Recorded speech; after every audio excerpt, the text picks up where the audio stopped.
Go. Bon, bonjour encore. Donc, de nouveau, moi, c'est Alexandre. Et Johan, développeur dans l'équipe d'Alex. On est plutôt content aujourd'hui de vous parler de ce qu'on a fait autour de NX. Qui parmi vous a déjà utilisé NX? Quelques-uns quand même. On va vous parler, avant de rentrer dans le vif du sujet, on va vous parler un petit peu de notre équipe, de pourquoi en fait on s'est intéressé à NX. Donc ça, c'est une partie de l'équipe dans un de nos commits. Et comme vous pouvez le voir, en fait, on aime bien travailler ensemble. C'est un peu un truc, c'est un truc super structurant dans l'équipe. On est plutôt fan de mob programming, de pair programming, et tout un tas de techniques en fait qui viennent d'un super bouquin qui s'appelle Extreme Programming Explained. Ce bouquin-là, si vous en avez jamais entendu parler, personnellement, je vous le recommande. Ça a été écrit au début des années 2000. Même la première édition, c'était même fin des années 90. Il y a plein de pratiques, dont une qui est que, en gros, au niveau technique, il faut utiliser le strict minimum. Il ne faut pas faire de la technique pour la technique. Et puis, au niveau des branches, et là, je ne vais vraiment pas être consensuel, mais j'aime bien ça. Déjà, Ken Beck, l'auteur, disait c'est bien d'avoir une seule branche, faire du string base, ça vient de là.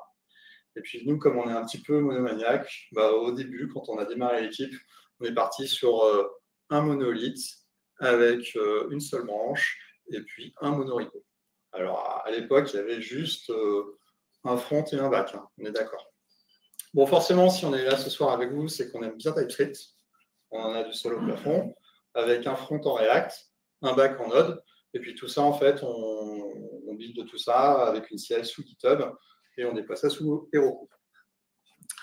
Qui s'affiche. Le Heroku qui s'affiche. Ah, ça, c'est merde, ça. Ça, c'est vraiment très dommage. C'est que Et c'est que là. C'est des images. Vous mettez seulement des images, c'est pas que c'est l'informatique. C'était pas la slide la plus importante, mais on va espérer, je vais surveiller que ça n'arrive pas sur les autres. Alors, au tout début, ça c'était en 2019.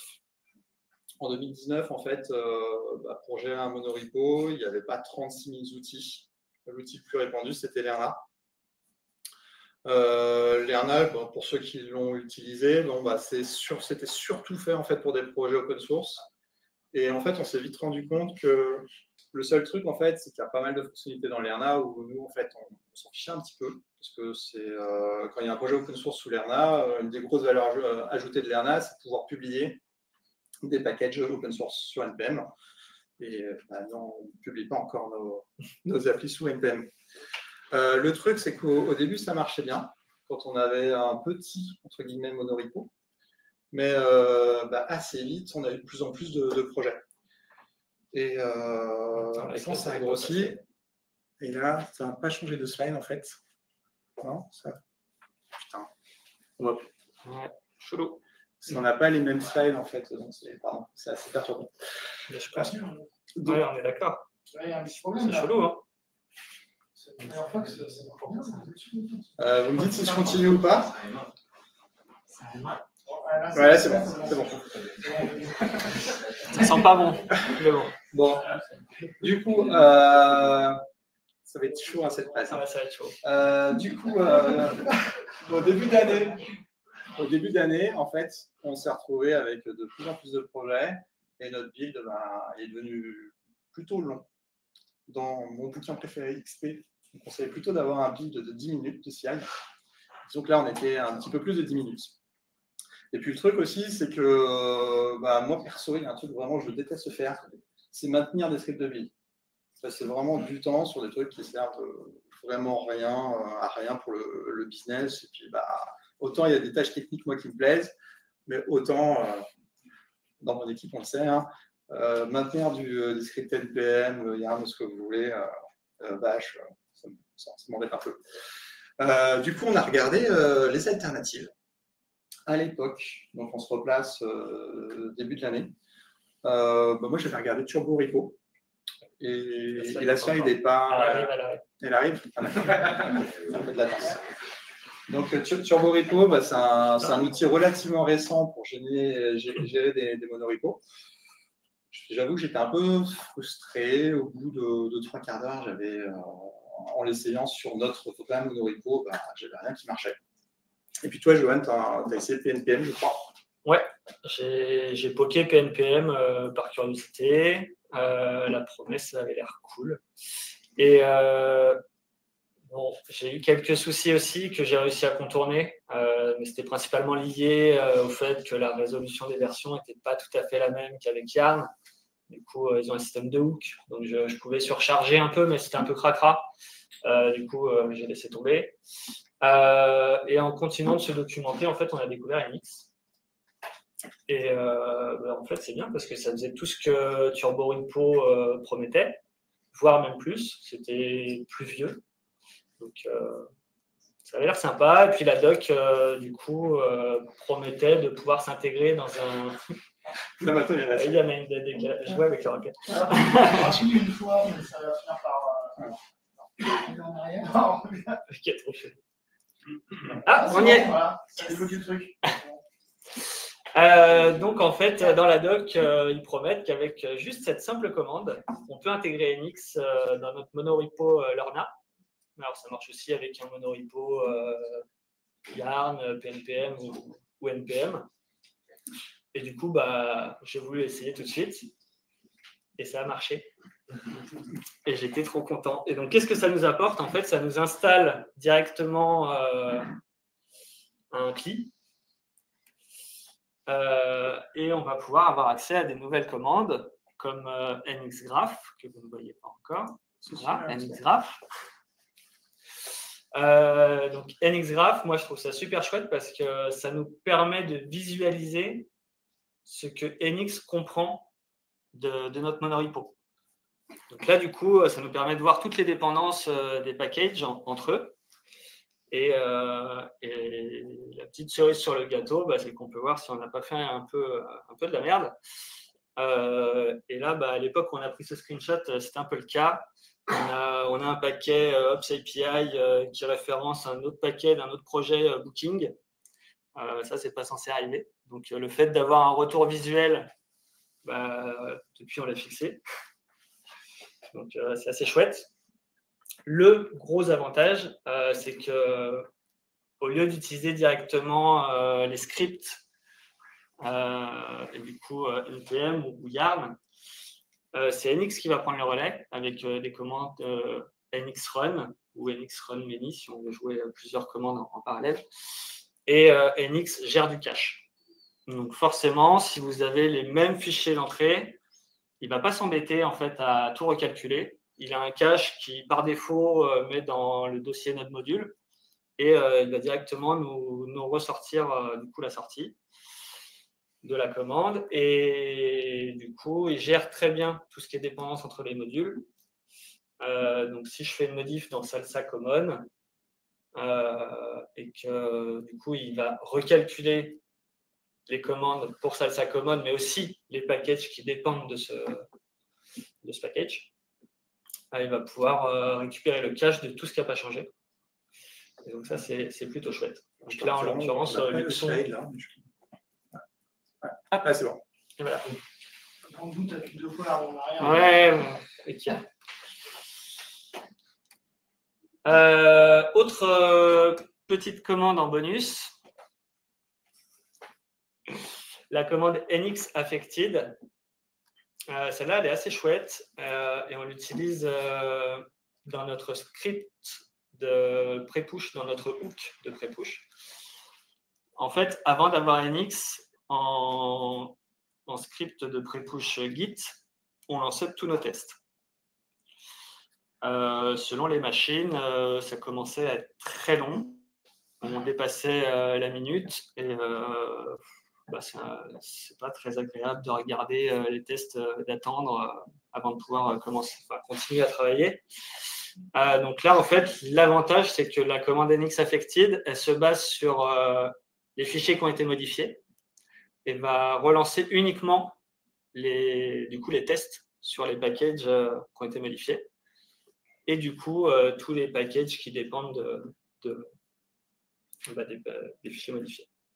Donc, grâce à ça, en fait, même sur des machines qui étaient un peu plus vieilles, On est repassé sur des temps d'exécution beaucoup plus agréables, de l'ordre de 10-15 secondes, contre des fois 2 minutes. C'est pour ça que j'ai un vieux Mac et que tourne un nouveau. Ça se voit, hein, il est très performant. Il m'en faut encore un nouveau, je pense. Attends, c'est bon. Ouais, du coup, après cette merveilleuse commande pour passer à NX, notre vie s'est améliorée. Mais j'avoue que tous nos problèmes ne se sont pas disparus.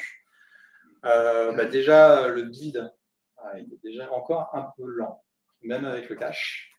Et puis, comme on multipliait les projets, on a passé encore pas mal de temps à maintenir nos dépendances et notre build. Je m'explique, en fait, on a plusieurs fronts, plusieurs Macs, et il y a une librairie qu'on aime bien utiliser un petit peu partout qui s'appelle Zod, qui fait de la validation.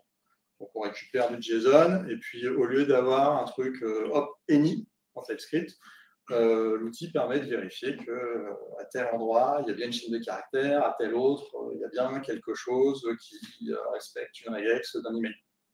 Voilà, pour simplifier, c'est ce que ça fait. Et comme c'est important pour nous, cette librairie, on est souvent à jour. Et il nous arrivait d'avoir une version d'un côté, une autre version de l'autre, d'avoir un bug ici et puis pas de bug de l'autre. C'était un peu galère, quoi. Du coup, on a regardé en fait si on utilisait bien NX, s'il y avait moyen d'utiliser encore un peu plus NX. Il se trouve qu'il y a deux grosses façons d'utiliser NX. Voilà. Il y a une façon, en fait, la manière la plus simple, celle qu'on avait tout au début, c'est en mode package. Donc, en gros, c'est le mode light, à minima, en une ligne de commande. Voilà, NX, il arrive, il se greffe par-dessus votre système de build déjà existant. Et puis, il y a le mode où on est un petit peu plus intégré, où on va donner plus de responsabilité à NX, le mode intégré. Moi, ça m'a fait un petit peu penser à ce qui est fait en fait dans le starter React, là, ce truc fait par Facebook qui s'appelle React Create App. En gros, il y a un build, mais déjà, tout est fait pour vous. Bon, s'il faut le customiser, regarder comment c'est fait, c'est pas très sympa, mais de base, c'est plutôt très cool. En mode intégré, c'est beaucoup plus simple. Et du coup, il y a quelques restrictions. Notamment le fait qu'il y a un nouveau type de fichier dans vos packages qui s'appelle un project.json, qui est un fichier vraiment spécifique à NX. Ce fichier project.json, en fait, il sert à spécifier en fait, quelles sont vos tâches de build. Il n'y a plus forcément de package.json, le fichier qu'on est habitué à voir depuis le début de Node, parce qu'en fait, on va plus décrire en fait, de dépendance à des librairies tierces dans vos sous-packages. Pour mon exemple de Zod, il n'y aura qu'une seule version de Zod pour tout le monorepo. Et ça sera dans un paquet de JSON qui est à la racine de mon monorepo. Les tâches de build qui seront dans mon project JSON, en fait, ça ne va pas correspondre forcément à beaucoup de code de script, parce que NX, et là c'est là une grosse valeur ajoutée, propose plein de plugins. Nous, par exemple, on fait du React, et puis si vous avez déjà... Quand on fait du React, mais c'est, je pense, vrai pour n'importe quel technofront, il faut se palucher la configuration d'un bundler, il faut avoir une conf en dev pour avoir une expérience de dev avec du hot reload, enfin un truc un peu sympa. Et il y a un plugin NX React qui fait tout ça pour vous, et hop, ça marche. Donc il y a la même chose pour plein de technos, et clairement, ça c'est une grosse valeur ajoutée de NX. Si tu passes, ouais. Alors, là, on a parlé de... Je vous ai dit, en fait, il n'y a plus de package JSON à l'intérieur de mon monorepo. Maintenant, j'ai envie quand même de pouvoir utiliser mes modules internes. Ça se fait assez simplement avec des alias TypeScript. Donc, dans le tsconfig, on peut dire, j'ai @command/common. Ça va pointer, en fait, sur le barrel file qui est dans le monorepo, sur l'index, dans le fichier index.ts, dans common/src. Et en fait, tout ça, je n'ai pas à l'écrire moi-même, parce que quand je veux créer un package NX, j'ai une petite ligne de commande NX, et c'est lui en fait qui va aller enrichir la conf TypeScript.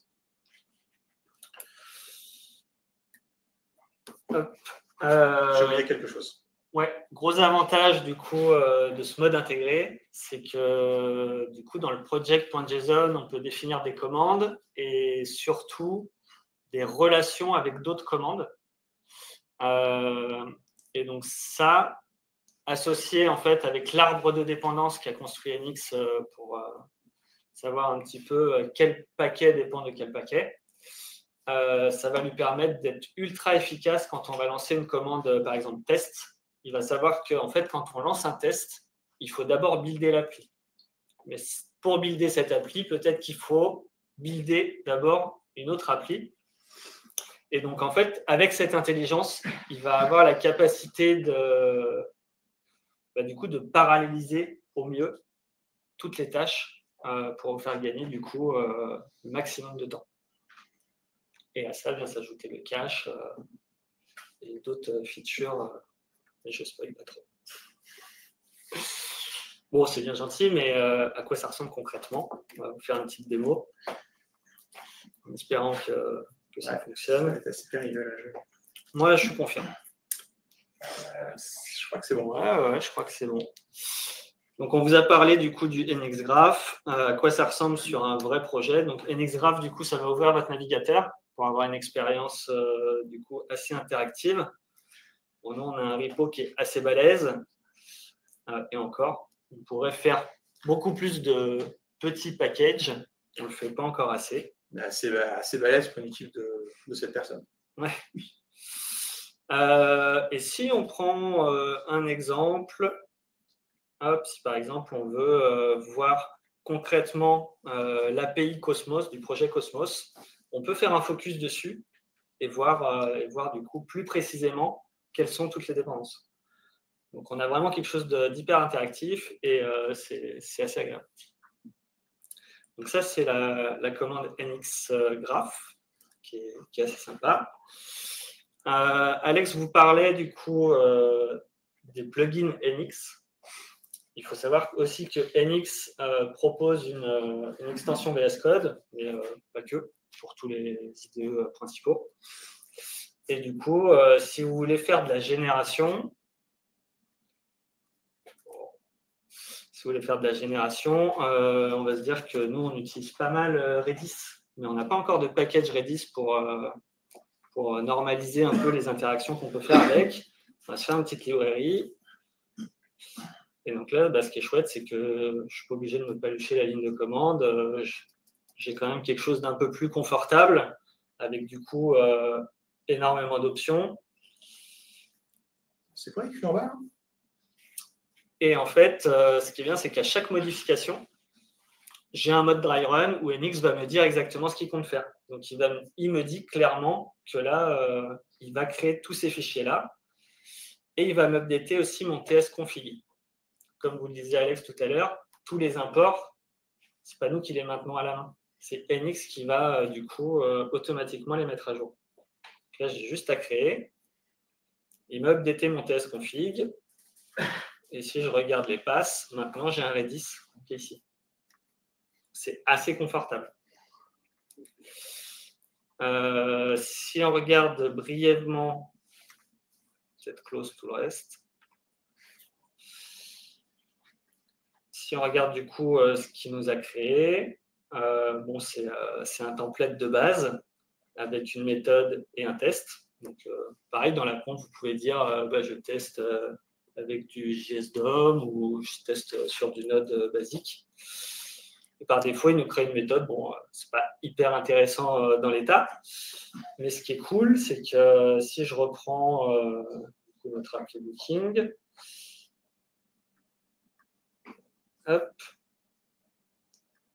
je peux l'importer instantanément en fait. Elle est utilisable telle qu'elle.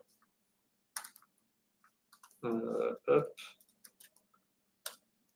voilà. Donc là, on a un gain de temps qui est vraiment très intéressant et très confortable.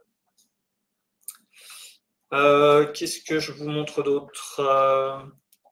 Une commande NX pour lancer un type check, par exemple. Donc, en gros, c'est un TSC NoEmit.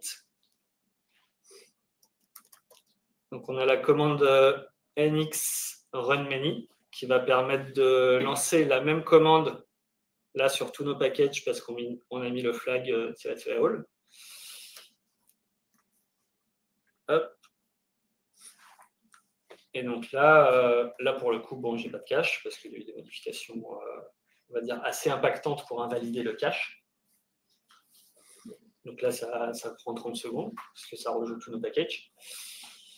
Mais si je rejoue la commande juste après, sans aucune modification, bah, il prendra tout du cache. Et du coup, on va peut-être pas se le faire jusqu'au bout. Ouais, il est presque fini. Ouais, c'est vrai qu'on y est presque. Ce serait dommage d'avoir attendu autant de temps pour arrêter maintenant. Allez. Donc là, maintenant, si je la rejoue, hop, là, il a tout pris du cache et il me le dit clairement. Il n'y a pas d'ambiguïté. Et si je fais une modif très basique dans mon package Redis, voilà. J'ai prévenu, très basique. Maintenant, vu qu'on a Booking API qui dépend de Redis, du coup, ça devrait invalider son cache. Si on n'a pas l'effet démo. Donc là, en fait, il retype check uniquement Booking-API. Et il aurait fait un retype check aussi sur Redis, mais en fait, la commande type check est une commande custom qu'on n'a pas ajoutée sur ce package-là. C'est pour ça qu'elle n'apparaît pas. Voilà, je pense qu'on peut se faire un petit bilan. Est-ce qu'on a notre slide? Ouais, slide. Top. Du coup, pour conclure, NX, on est plutôt très content. Ça nous rend bien service au niveau expérience développeur, c'est vraiment top. Maintenant, à mon avis, on n'est pas encore allé jusqu'au bout. On a encore un guide qui est un peu lent, mais il y a moyen d'arranger ça.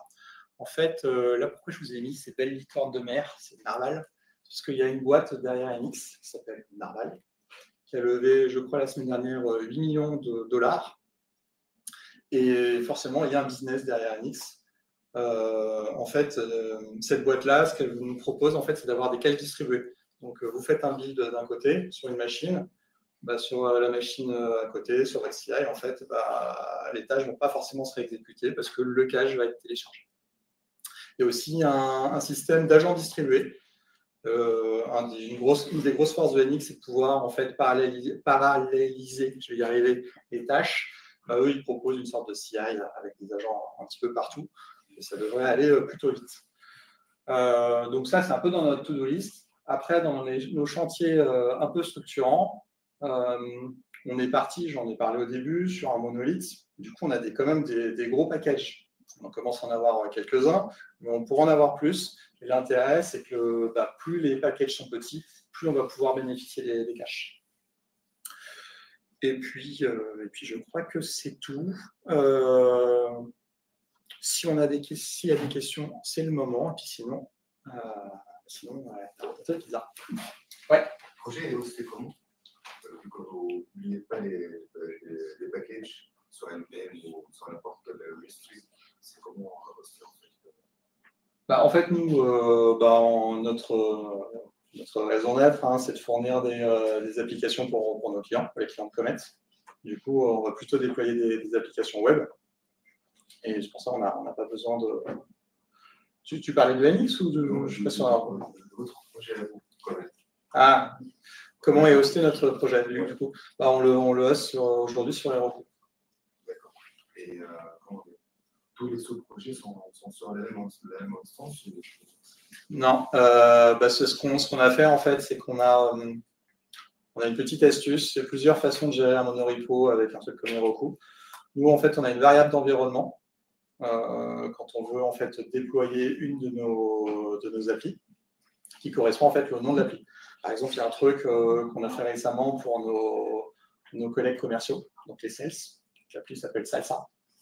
Et du coup, tu as une variable d'environnement Salsa qui fait que Heroku en fait va aller choper l'application Node qui est dans le répertoire Salsa/API. Et bien sûr, elle va prendre comme la code base de Salsa. Ouais, c'est ça. Ouais. Une question dans le stream. Ali qui demande est-ce qu'en fait, finalement, c'est un genre de Basel spécialisé pour Node? Alors, j'ai jamais essayé Basel, mais en fait, oui. Je pense que c'est plus simple que Basel dans des échos que j'ai vus.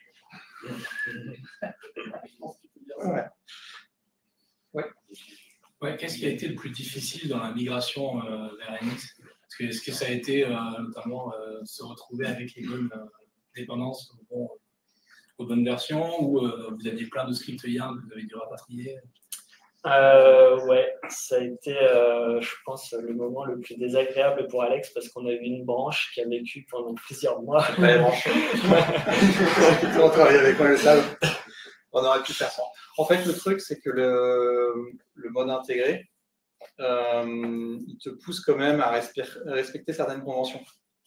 Parce que quand tu prends un plugin, il y a quand même, pour que ça marche, tu dois avoir ton code structuré d'une certaine manière. Et du coup, on avait quelques changements cassants. Ouais. Du coup, on a profité principalement, on faisait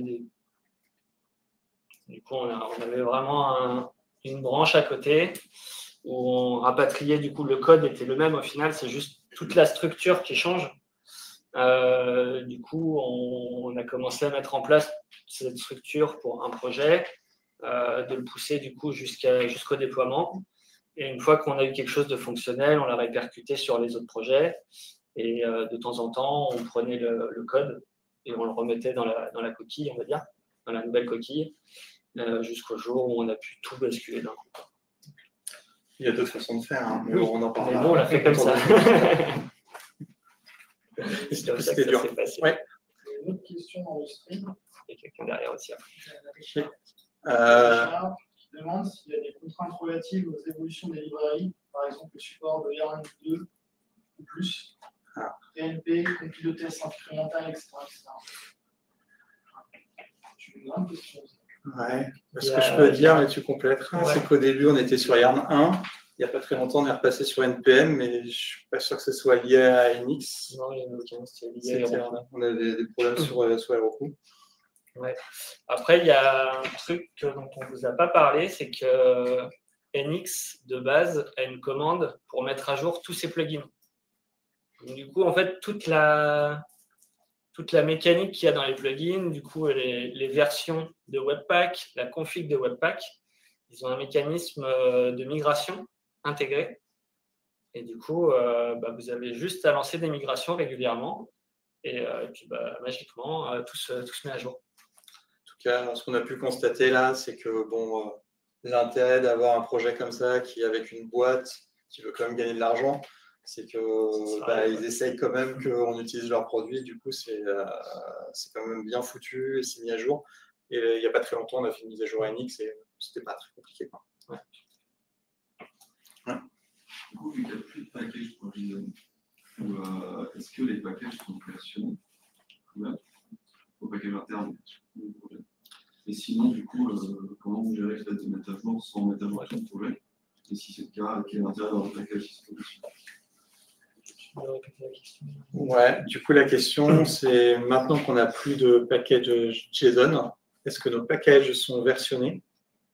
Et s'ils ne le sont plus, quel est l'intérêt d'avoir des packages, c'est ça?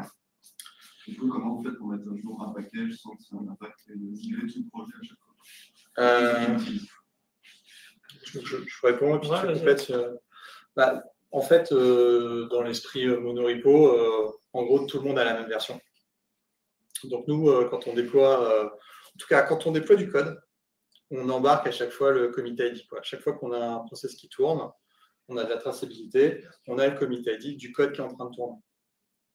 Et en fait, pourquoi on fait des modules? Parce que juste, on veut, par exemple, on veut pouvoir réutiliser du code et on veut pouvoir embarquer juste le code strictement nécessaire, quoi. Et clairement, on est aussi dans une approche où on essaye de résoudre les problèmes au plus tôt. Donc, si on fait une mise à jour et que ça casse, c'est pas grave, on s'en occupe, on tacle le problème et c'est fini. Alors maintenant, il vaut mieux pas que pour avoir bossé sur un monorepo utilisant un langage qui s'appelait Flow, je vais dire ça parce que j'espère que ça n'existe plus.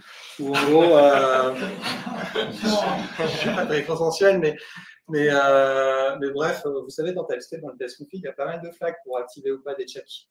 Mais en Flow, il n'y avait pas ça. Du coup, quand on mettait à jour, on douillait un petit peu. Mais on avait réussi à le faire sans branche. Je ne sais pas si ça répond à ta question. Ouais. On a une autre question dans le stream, de Ali encore, qui demande combien vous avez de projets aujourd'hui et combien de temps de build pour builder tout du coup, si vous pouvez refaire une précision là-dessus. Alors, le temps de build, en moyenne, c'est 13 minutes. À peu près, ouais, 13 minutes. On a, je crois qu'on a 5 API à peu près. Ouais, c'est ça. Je pense, quand il parlait de projet, je pensais qu'il parlait du nombre de packages. Ah, du nombre de packages. Voilà, ça, On Je saurais pas dire. on peut compter. Une trentaine. Une trentaine. Ouais. Okay. Ouais. Okay. Bon, ça va, c'est en train de se multiplier. Et là, du coup, là, le temps de build annoncé, c'est plutôt le temps passé sur la CI au complet. Quoi. Et ouais, les 13 juste minutes, je précise, hein, c'est jusqu'au déploiement de toutes nos applis et l'exécution de test end-to-end. C'est ça, 13 minutes. 13 minutes pour un build, ça serait abusé. Ouais. Une question implicite par rapport à la question de tout à l'heure. Ça vous est encore jamais arrivé de devoir déployer une application front-end avec un update de package, mais qui casse sur un autre déploiement de front et qui vous bloque le déploiement finalement avec le business. Alors en fait, on a plusieurs pipelines de déploiement. C'est-à-dire qu'en fait, on va avoir des... Je ne sais pas si ça parle à tout le monde quand je parle de pipeline de déploiement, mais en gros, on a plusieurs environnements de test. On va avoir un environnement de test pour chaque API qu'on construit. Du coup, dans ces cas-là, on peut très bien en fait pusher ce changement qui va peut-être provoquer des problèmes sur une appli, mais pas sur l'autre. Et à ce moment-là, on va pouvoir ensuite faire de la promotion sur l'application sur laquelle c'est intéressant. Question, je pense que c'est un... Du coup, si vous n'avez pas de package.json dans chaque projet, c'est-à-dire que vous devez installer des dépendances à la racine, par exemple, vous ne pouvez pas avoir de dépendances qui sont spécifiques à un projet. Si on peut. Du coup, je répète peut-être la question. Vu qu'on n'a pas de package.json, on en a juste un global à la racine. Et du coup, en gros, comment on fait pour avoir des dépendances spécifiques pour un projet? On a comme ça, en gros, on a un Strapi, donc c'est un CMS headless, qui lui, en gros, n'a aucun rapport avec nos projets à nous, et du coup, il a très peu de dépendances en commun. On ne voulait pas se rapatrier toutes ces dépendances à lui à la racine. Donc lui, pour le coup, a gardé un package.json, et on l'installe un peu de manière isolée. Mais sinon, pour tout le reste, on a fait le choix d'avoir justement cette harmonisation à la racine, quoi. Du coup, typiquement, l'exemple là, vous avez que peut-être 7 apps. Le jour où vous en avez 42 et qu'il y en a une qui ne marche pas en React 18. Non, ça ne sent pas le vécu.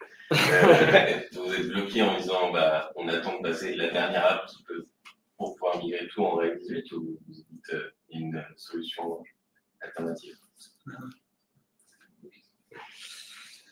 Pour l'instant, ça ne nous est pas arrivé, donc je t'avoue qu'on ne s'est pas encore penché sur ce problème.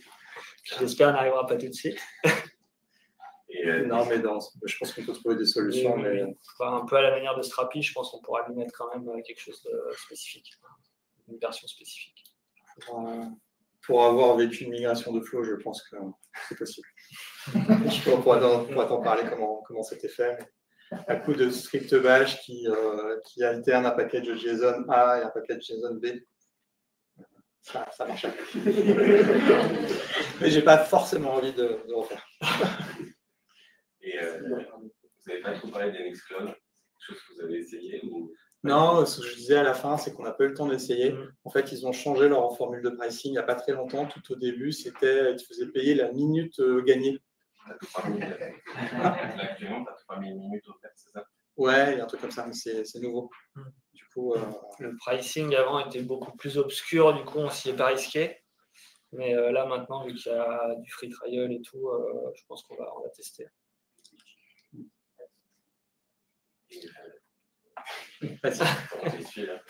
D'un point de vue logique de déploiement, du coup, un des intérêts serait de se dire je ne déploie que ce qui a été buildé. Est-ce que c'est ce que vous avez pris ou est-ce que vous dites quand même je déploie tout? Alors, on a plusieurs pipelines de déploiement, comme ça on garde un petit peu de contrôle. Mais clairement, on est dans une optique où on essaie de déployer en prod très souvent. Donc, ouais, tu vois, c'est vraiment pour qu'une appli, elle n'ait pas été déployée en une semaine. Mais du coup, la logique, c'est d'essayer de déployer, genre, on vous a dit, genre, les 15 packages, essayer de déployer les 15 d'un coup. Non, c'est à la demande. C'est à la demande. Surtout qu'on essaye. On ne fait pas les applis que pour nous. Il y a aussi d'autres gens qui développent pas, qui n'écrivent pas du code, qui ont besoin d'être un peu au courant de ce qu'on déploie. Donc, on déploie à la demande. Même si on est sur un monorepo, on a la liberté de déployer notre application de réservation qu'on appelle Booking ou de déployer notre application interne pour un no sales. Et ça, c'est indépendant. Parce que du coup, si typiquement un package qui est utilisé par du front et du back, vous mettez à jour, il faut déployer du coup et le front et le back. C'est dans deux pipelines. Alors ça, le front et le back, c'est toujours ensemble. Et on est. Alors c'est un choix qu'on a fait, mais c'est le serveur Node en fait qui fait serveur de fichiers statiques pour le back. Ah oui. Ouais, pour le front. Voilà, je crois qu'il est temps de manger des pizzas. On a compris. Il y avait une autre question? Dans le stream, il n'y a pas d'autres questions. S'il n'y a pas de questions, on va s'arrêter là. On va vous remercier pour ce. Merci à tous. Merci.